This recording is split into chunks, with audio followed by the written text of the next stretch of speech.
سبحان اللہ وبحمدہ سبحان اللہ العظیم سبحان اللہ وبحمدہ سبحان اللہ العظیم۔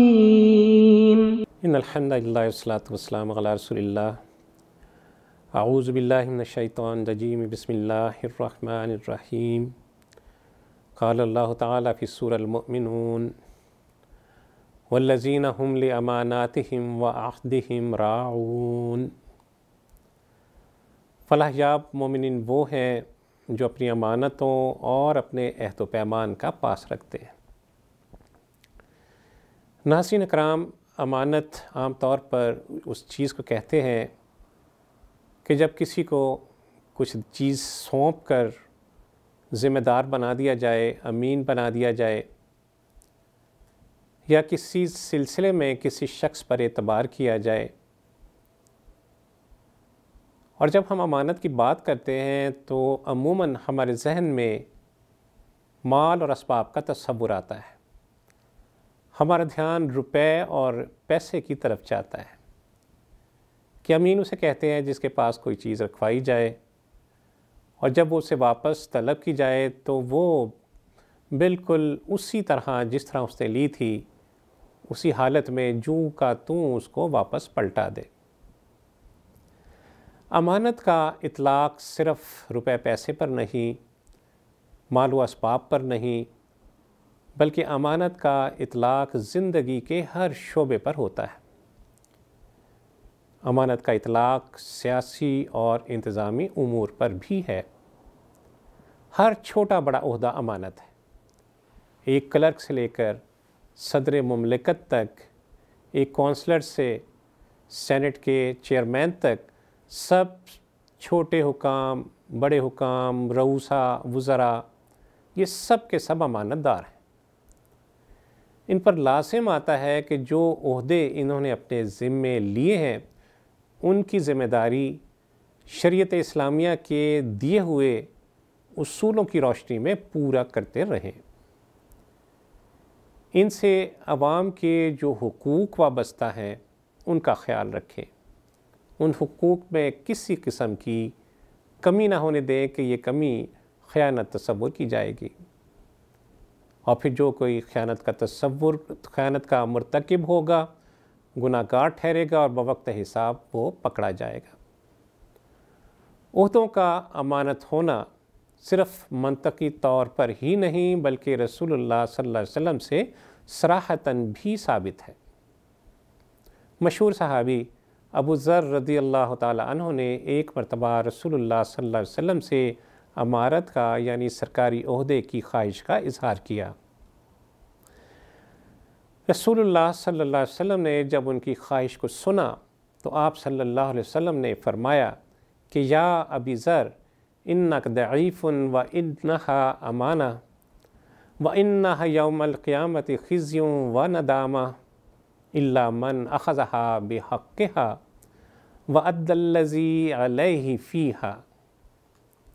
اے ابو ذر، تو کمزور ہے اور بلا شبہ امارت ایک امانت ہے، اور یہ قیامت کے دن رسوائی اور شرمندگی ہے سوائے اس شخص کے جس نے اس کے حقوق پورے کیے ہو اور اس سلسلے میں جو ذمہ داریاں اس پر عائد ہوتی تھیں ان ذمہ داریوں کو ادا کیا۔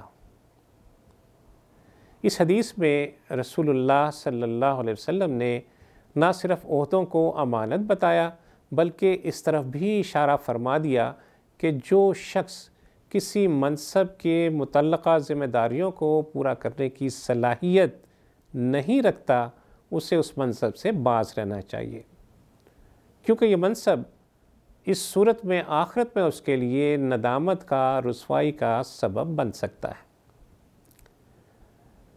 ناظرین اکرام، ہم جن ذمہ داریوں کے لیے اسمبلی کی ممبریوں کے لیے دوڑتے بھاگتے پھرتے ہیں یہ بہت بڑی آزمائش ہے۔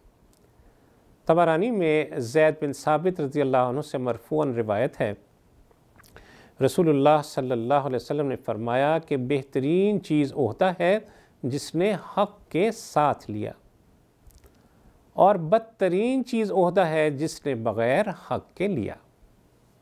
ایسے شخص کے لیے قیامت کے دن حسرت ہے۔ سیدنا علی رضی اللہ تعالیٰ عنہ جب کسی مسلمان کو معاملات کا ذمہ دار بناتے تھے تو ان سے فرماتے تھے کہ اللہ نے جو امور تمہاری نگرانی میں دیے ہیں انہیں اللہ کی فرما برداری اختیار کرتے ہوئے انجام دو۔ جان رکھو یہ دنیا فانی ہے، اس زندگی کے بعد آخرت کی زندگی شروع ہونے والی ہے جو لا فانی ہے، نہ ختم ہونے والی ہے۔ جان لو کہ ابن آدم کے پورے اعمال کا ریکارڈ محفوظ ہے۔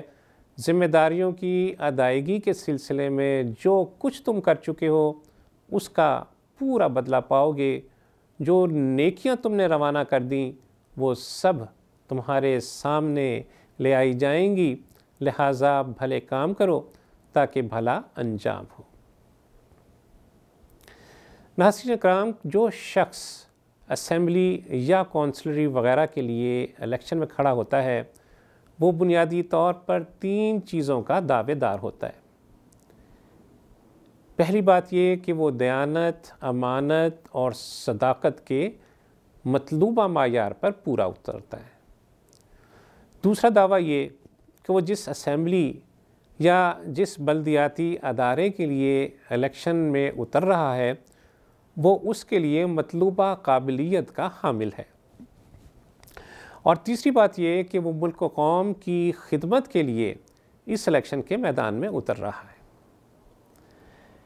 الیکشن میں اترنے کا بہتر طریقہ تو یہ ہے کہ کوئی شخص خود سے مدعی نہ بنے، خود سے کھڑا نہ ہو، بلکہ کچھ مسلمان یا جماعت مل کر اس کو اس کام کا اہل سمجھتے ہوئے اس ذمہ داری کے لیے نامزد کریں۔ یہی مناسب طریقہ کار ہے۔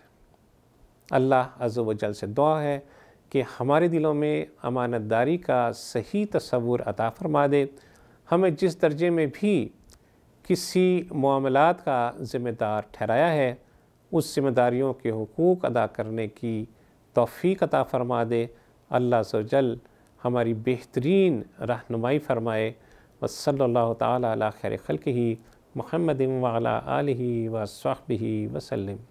اللہم صلی علی سیدنا محمد وعلی آلہ وصحبہ وسلم۔ اللہم صلی علی سیدنا محمد وعلی آلہ وصحبہ وسلم۔